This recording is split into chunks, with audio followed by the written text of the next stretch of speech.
Une nuit, une voyageuse a parlé dans le vide, au bord d'un écran noir sans reflet, sans visage. Pas d'ange, pas de démon dans la brume liquide, juste une voix très ancienne, revenue d'un autre âge.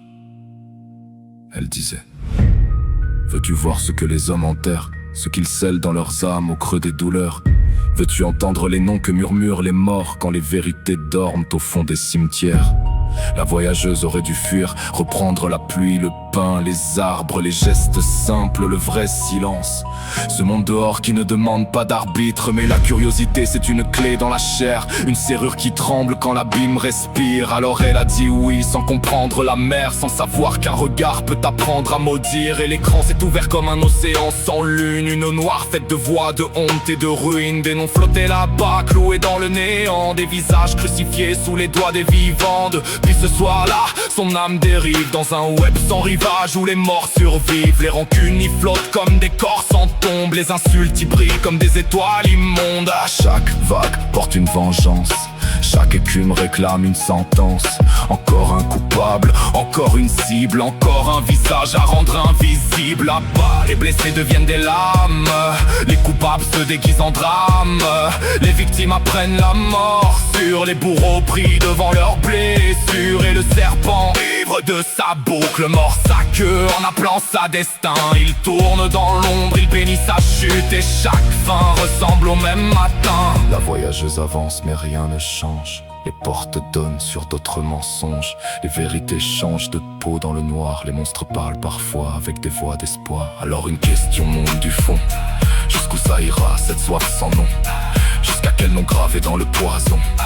Jusqu'à quel cadavre moral sous la lumière? Jusqu'à quelle tombe ouverte pour se croire sincère? On dit justice, mais ça sent la faim. On dit lumière, mais ça brûle les mains. La vengeance n'est pas une arme qu'on tient, c'est une bouche ancienne qui ne rend jamais rien.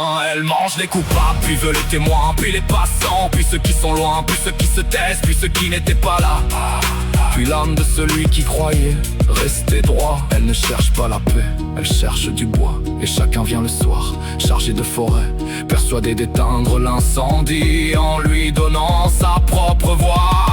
Mais le web a des mains d'eau noire, il caresse la peur, il promet du savoir. Encore un secret, encore une chute, encore une horreur sous la prochaine minute. Tout devient plus réel que la chambre au matin, plus réel que le corps, que la table, que le pain. Le crâne devient temple, la rancune devient loi, l'écran devient ciel et le monde devient soir. Solipsisme en spirale, vieux sort sans formule. Chacun prend son enfer pour une vérité pure. Chacun grave sa douleur sur les murs de l'époque, puis s'étonne de vivre dans une pièce qui suffoque. La voyageuse oublie presque le dehors, là où les arbres poussent sans demander les torts, là où le vent ne commente aucune blessure, là où le réel n'a pas besoin de censure. Un dehors sans foule, sans tribunal, sans spectateur affamé de mal. Un dehors où les mains créent au lieu de maudire, où le silence peut encore reconstruire. Alors la voix revient, plus pâle qu'au départ, comme un ancien reflet remonté du miroir. Elle dit: maintenant tu sais ce qu'il fallait voir. Le mystère n'était pas caché chez les autres, dans le noir.